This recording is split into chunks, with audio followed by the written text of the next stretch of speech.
hello, hello, hello. Welcome, everyone. Hi. Just let me take a few minutes to get the chats up and open. And great to see you here as you flood on in. Tell me where you're from. And let's get those chats up. Hold on. Let's open that window here. Hello, Suzanne. Hi. Awesome. Good to see you. So this is the weekly chat, but it's actually on a Thursday evening. And the reason for that is that I had to suddenly go away for 3 days. So I have returned last night, and yeah, I'm sorry if it inconvenienced everyone, but where I was had no internet connection. Otherwise, I would have actually used my phone. But yeah, it could not be avoided. And yeah, so I am back and really dead keen to catch up with you all. So hello as you come into the chat. Hi, Kathy from Ipswich. Hello, Marsha. Good to see you. Hi, Jake. Welcome, welcome. Hi, Dementa.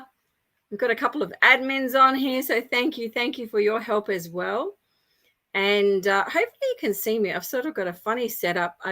Let me know in the chat if you can see me okay, because I've actually got a light in front of me, and hopefully it's not too glary. It looks a bit glary on the screen. I need to set up a permanent place for it. We're actually running off a couple of different cables, which is why I'm in this location. I'm testing a few things, so that's okay.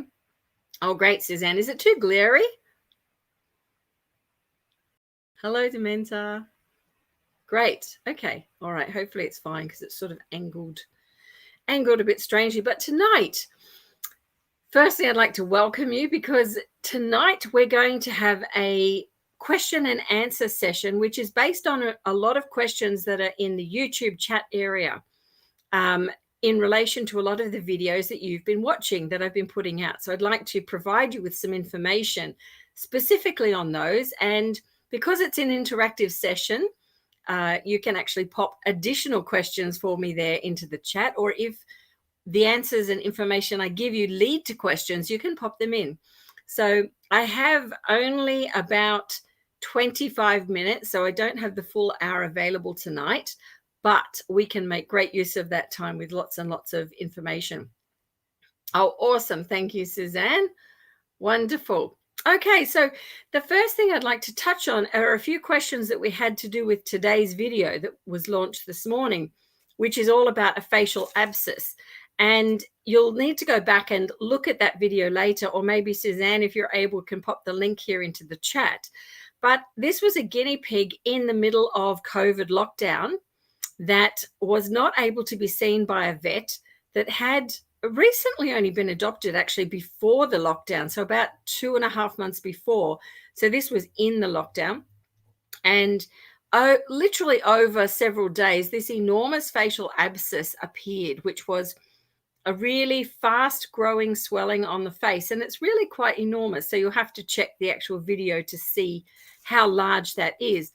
And a lot of people were commenting on it, how much relief the guinea pig must have felt. Absolutely, no question, enormous relief.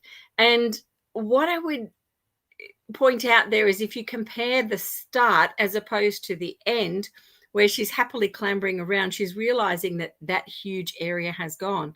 But we liken it to abscesses that people get, and they're not common. They're not actually common with people, that is. I recall seeing one in my earlier youth, many, many years ago, an abscess on someone. And I sort of liken it to a pimple, a very large pimple, because they're very, very painful, extremely painful. Or if you've ever had like a splinter under your skin and your body is trying to reject it, it forms and encapsulates that. It gets really, really painful. So the abscess itself leads to a load of pus material going into that area, which is basically round, cylindrical. It doesn't change shape. So it's very, very solid. And that area full of gunk, pus, is continually growing. Now, a lot of questions around that. So let's answer some of those. Hi, I thought it was funny. How are you? Good to see you at 4:07 in the morning. Oh my goodness, that's early. So, okay, first question related to that is pain in lancing an abscess like that. So, in that particular video, and Suzanne's popped the link up for you, we lanced that area to actually allow the contents to come out. Now, before that took place, there was a numbing cream go onto that location. The numbing cream actually numbs the top surface of the abscess. So the actual contents of the abscess, which is the largest space, there's no nerve feeling or sensation within that whatsoever. So effectively, it's like a balloon. Oops, something happened to the screen, sorry. So it's effectively like a balloon. And when we lance that, you're opening that so that the material in there can flow out. And if you watch the video, it really does pour out of there. Abscesses are the things that are really smelly when we deal with guinea pigs. There's a few of them, but abscesses are right up there with very, very smelly. So the first issue around pain management is that you need to numb that top area so that there's minimal pain felt with the lancing of that. Now, a lot of other pain relief measures that can be given, people were talking about CBD. Now, CBD goes on the ears, it's absorbed, and what actually happens with that level of pain management is that it's all over the body, a little bit like taking, I guess you'd relate it to maybe an ibuprofen, where we would have the whole body want to have a sense of pain management involved. With localized pain relief like the cream, we're actually isolating and targeting an area very specifically so the rest of the body is not feeling that sensation. And that's really the difference in using the cream there. You actually have to use a very specific pain management when you're going to do something like dealing with an abscess, because the pain at the point of actually just lancing that is, it's bigger than a pinprick. It's akin to maybe if you've ever had a cannula or cannulization in for drip feeding and that sort of thing. So it's a much sharper point, a much sharper impact that is had, and it's very direct. So that's why we have to provide localized pain relief. Now, other options, if we talk about veterinary assistance in terms of providing lidocaine, for example, it's done by injection, and that is again very localized, which is fantastic. But in the area of an abscess, it actually pierces the surface, so it's like a double action. So piercing it could actually, with the force of what's behind that abscess, it will actually rupture it anyway. So that's why lancing it actually alleviates that. Does that make sense? Am I explaining that well enough? Sorry, I've been literally running on very little sleep for a few days and wanting to sort of touch on a few of these topics. Let me know in the comments if that makes sense to you. But that's why we have a localized pain point covered and why we can then lance that area. Oh, awesome. I thought it was funny. Definitely. Pop your comments down below later as well. And if you're here in the chat, I'd appreciate it if you give this video a like, which is how we get found on the algorithm on YouTube, so we can help other people with this. Okay, so coming back to pain management, when we're looking at localized, something very localized like that, what we're intending to do is literally numb that area so we can then just quickly lance it. Once the material starts to come out, you actually notice the little piggy jumping about. She's sort of doing a jumping, jarring movement. And that is actually not related to pain. So don't mistake that. It's actually to do more with the hold on the guinea pig. And if you watch how I change the hold in the guinea pig, you'll see that the movement then goes away, because there's quite a bit of pressure in and around there. And around the back of the jaw, it is sore. So whatever is actually causing the pain, which causes the pus, we need to get to the bottom of. So hopefully that sort of makes sense about the jumping action. It's more to do with the hold that's necessary to actually massage that lightly. So the massaging process in actually making that come out is actually because of the more solid type pus that's always found towards the end of an abscess, and just gentle stroking, a bit like, if anyone can relate to lymphatic drainage, it's a little bit like that. And that's the pressure. It's very, very light, and it's literally downwards so that whatever is there can actually run forward and out. So that's all you need to do for that to work.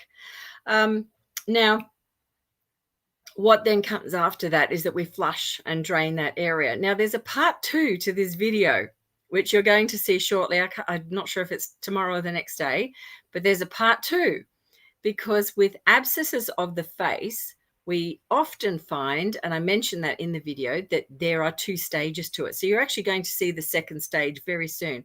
And we might have a different question answer session about that later. So you've had a chance to look at it first.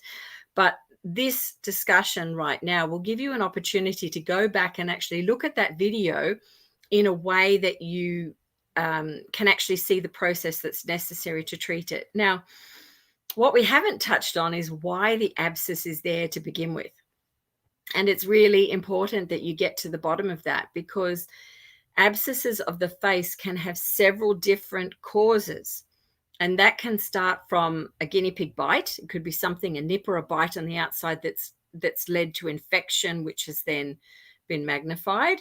Or it could be something like within the mouth. They could have, we bite our tongues, so do they. We chew things in strange ways where they can pierce an internal part of the mouth and it can become infected. That happens to animals as well. And, particularly them, they're chewing a lot of hard stuff, actually. So I'm surprised it doesn't happen more. It could also be dental issues. So teeth issues can do that, where they're impacted, or they're growing incorrectly, or they're cutting on gums, and that then leads to infection, which causes these abscesses to blow up. So whenever we deal with a facial abscess, there are 2 parts to that. So the 2 sides of the coin are that, firstly, you've got the abscess. By draining that, you actually alleviate a great deal of pressure and discomfort and make that so much better. And at the same time, you can then pursue what's actually going on and follow the correct treatment for that. Okay, and then there's a second part, which you'll see tomorrow. So Suzanne says, makes sense to her. Desensitizing the site, you have to, Lance. Absolutely. You don't need to actually do that to the whole body. And you'll actually notice at the end of the video, when this is done, she's actually racing about and acting quite normally. So she would notice a lot of the pressure. I mean, if we had an abscess that size on our face, it must give you a headache and pressure. And I've seen many guinea pigs, even it disrupts the way that they eat. So, there's lots of compounding problems when they've got something that big occurring. So, yeah, it's important to get rid of it. And when you do get rid of it quickly, it then does alleviate a great deal of that pain. You'll see their entire behavior change. Okay. So do we have any questions on that part? Just give you a moment to pop that into the stream. And let me just run back up here. Yeah, it is fascinating. It is really fascinating. Oh, you're a night owl. I thought it was funny. Excellent. Yeah, definitely watch that video, and it will actually shed some light on why we do things in that particular order. Now, you could actually say, oh, actually, there's another way, and this is actually a way you'll hear commonly on the internet. People will say it needs to be taken care of surgically. And the issue there, the huge issue, is that this is in the facial region. And some of these abscesses actually, because they extend to the mouth, could be connected to dental issues. What that means is that they are at a higher risk of aspiration when they're put under. So the risk is far higher than just for normal surgery, because the actual issue is in that region. and the infection itself is in the mouth. So a little bit can leak in. They can breathe it into their lungs. For those people that don't know what aspiration is, it's referring to them breathing in something, content into their lungs. And when that happens, most likely death is the outcome. There are some small instances you can pull them through, but this it's such a dangerous stage to be in. So that is why on the face you're far better dealing with that while they're awake, so that you're managing pain and that you can alleviate that pressure. Then looking at the underlying cause of that, and if that does result in dental work being done, if it does result in attention in those areas, it needs to be given. I know. If you had something on your face, Suzanne says it would make her cranky. Absolutely.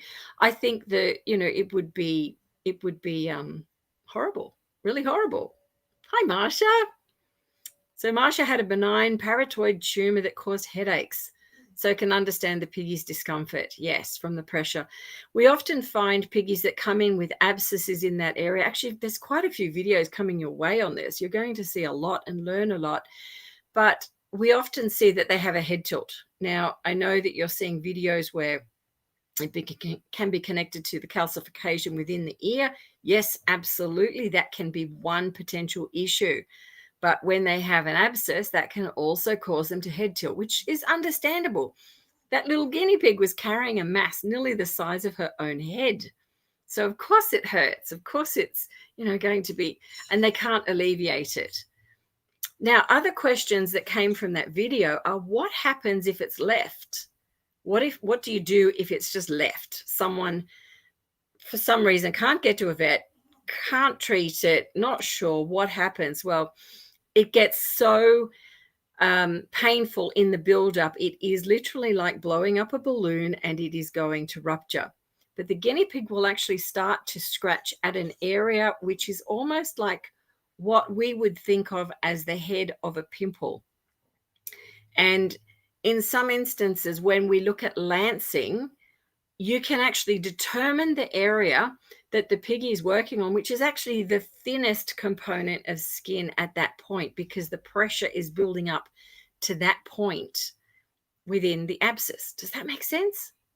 I hope so, because we try and look at doing it on the downside so that it can drain down. Generally, it's in that position, but sometimes just ever so slightly higher. And you can tell where they're starting to really trying to help themselves. They want to do something about it. And that is always like the head of the area that's actually got the highest pressure, perfect point that we need to address. That's where we deal with this. So with abscesses that are left, the guinea pig will in fact eventually pierce that layer of skin. It will open. And more often than not, if we've had people in this situation, they'll contact us and say, the guinea pig's a little bit smellier than usual, maybe a little bit wet and drooly. They won't have noticed any of the pus, none of it. So all of that material you see coming out, generally people don't notice that, and that's because the guinea pig gobbles it. Sounds really gross, but they do. They actually clean themselves up. So that typically is the scenario. And when we see, and we've got other videos out there where they've arrived and, there's half an open or something draining. And in that instance, the guinea pig has cleaned up most of it. It's sitting there. The problem is it has not been cleaned sufficiently, and infection can recur. It also doesn't address what occurred in the first place to cause the abscess. So if it was an issue within their mouth, like a dental issue, the problem is still going to be there. So infection will continue to brew and continue to cause issues. So that's what happens if it's left alone, and the poor piggy doesn't get to have any say in that. Marsha, was your tumor actually removed? And the pain then went away with that?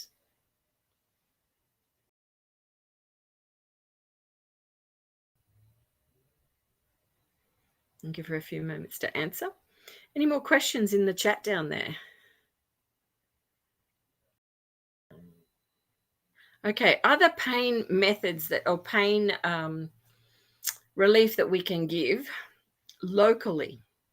So we're looking at localized pain, topical things that we can use. They typically are lidocaine based. So lidocaine itself is a very powerful pain management item, but in a cream form, it's not as powerful as by injection, but certainly locally it can numb and have great strength and use in that area where we just want to do something very quickly. So it's very effective. So Marsha says surgery is done and eliminated all the pain. Great. Yeah, and that's what we find exactly with guinea pigs. Once they have this, their situation changes completely. So we also had a question in the chat, which was to do with, do we put a cone around the head of a guinea pig in this situation? And typically, no. The reason for that is that once the abscess has actually ruptured, it doesn't bother them anymore. They actually don't try and touch it. They're not even interested in it. So once it's ruptured and cleaned away, they're not interested. There's no problem there. So they don't need a head cone, which I've found to be more bothersome to them than actually doing it this way. So that's why we don't need the head cone in this situation. Yeah, so I think that's fairly straightforward as to why we don't need to do that anymore. Yeah, typically it's no problem. No, that's right. And the other question was around antibiotics. We had a question on that. Do we give them antibiotics with a facial abscess? Dogs hate the cone of shame. They do. They do hate that. And it interferes with sight. If you think about a guinea pig's vision is very, very broad. In fact, they see 33 frames per second. We see 22 frames per second, and their actual visual window is enormous. So if you put a cone on them, you're actually blocking their sight. But that also has advantages too, but we don't need to worry about that with the cone. So antibiotics. Do we give antibiotics when we lance an abscess like that? And the answer is no, we don't. Now, again, there's a little bit of leeway on this one because it depends what is causing the issue. If this were an external bite on the outside and there were infection that was in different areas, so that one was abscessed, but there were different entry and exit points, definitely that would be cause for antibiotics. If there was any heat or temperature in around the local area, but just by touching the surface of the skin and comparing it to the surface of, the ears or another part of the guinea pig, you can tell if its body temperature is higher in that area, then definitely, hi, my world of pets. No, that's okay. So you can then tell that the piggy does need an antibiotic on board.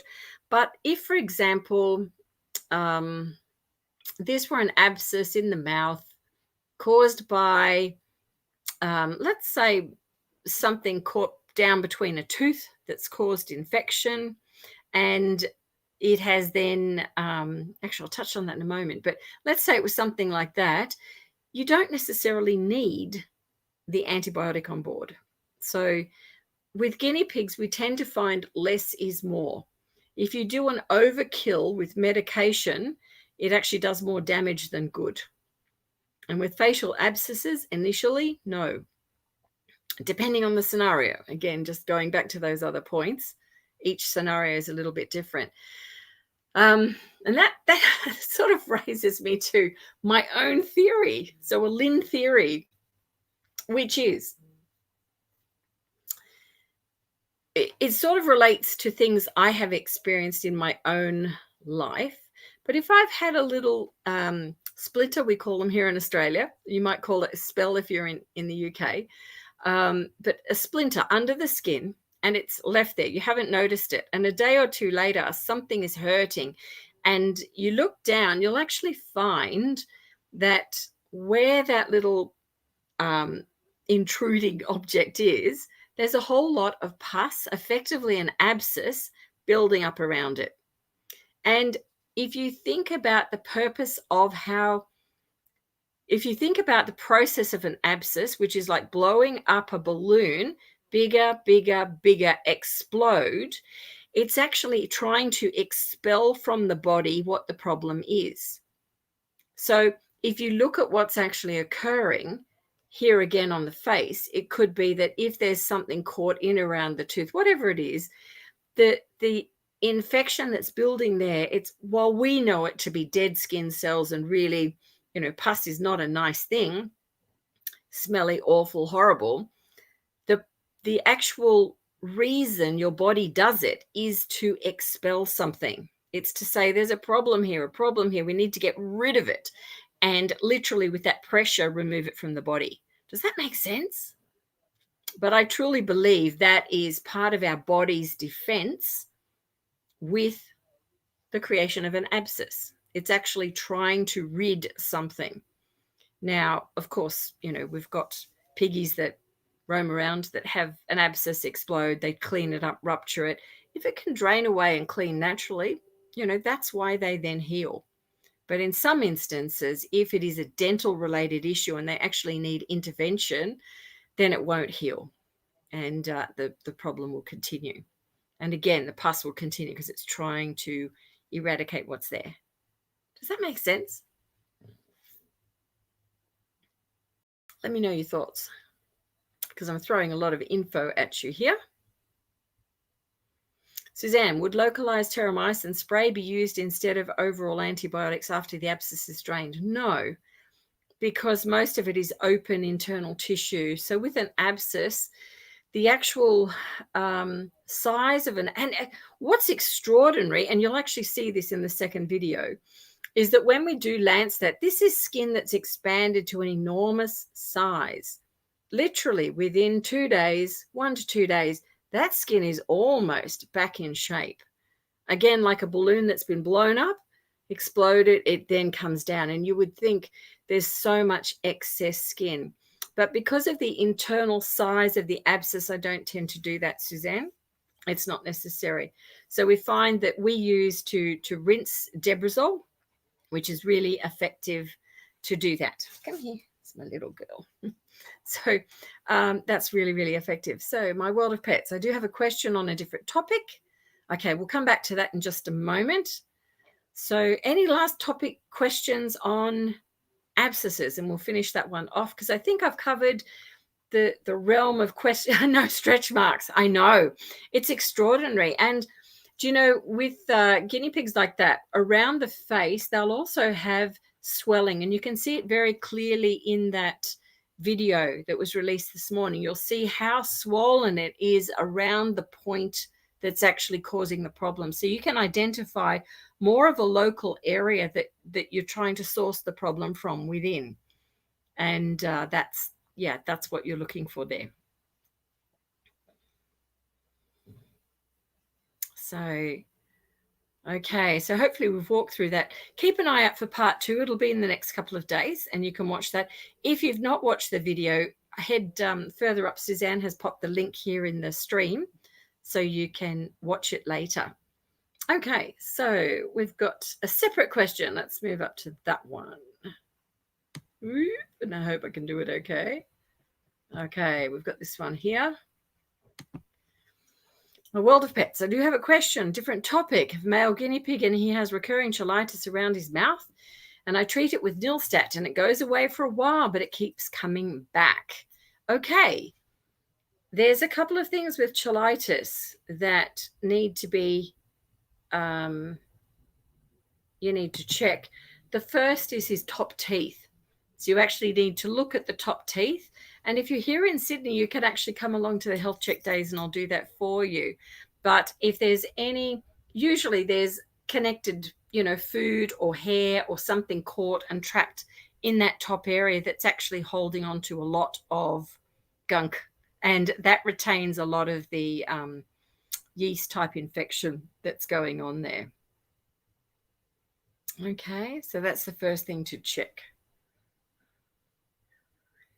Another thing to check is actually acidity of the food that you're giving them, because with guinea pigs that, and this, yeah, it's a little bit more specific. I might leave that for a separate video. We'll talk about that separately. But yeah, check the top of his teeth. So my World of Pets, we do clean it out quite often, but it doesn't. So he continues to get food in that area. Is that right? It continues to build up there.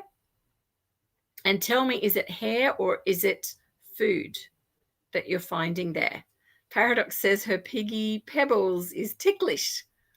So when she's done a health check, it's very ticklish. Says, yeah. So does that mean it's hair mainly or food or both?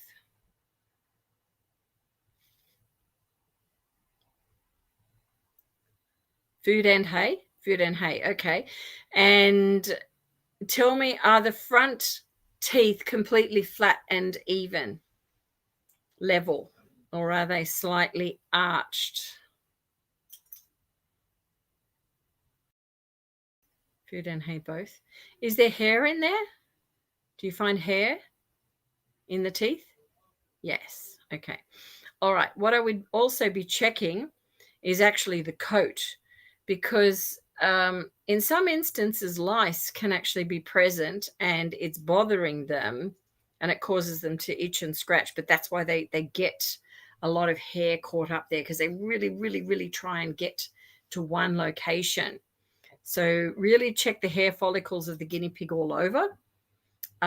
If you are in the Sydney area on Sunday, we have our next adoption day. You can book a health check time and come along. Come along with that time. So if anyone's wanting to do that, we've got a lot of people to see already. And we'll be live streaming it as well, so you can also learn, which is great.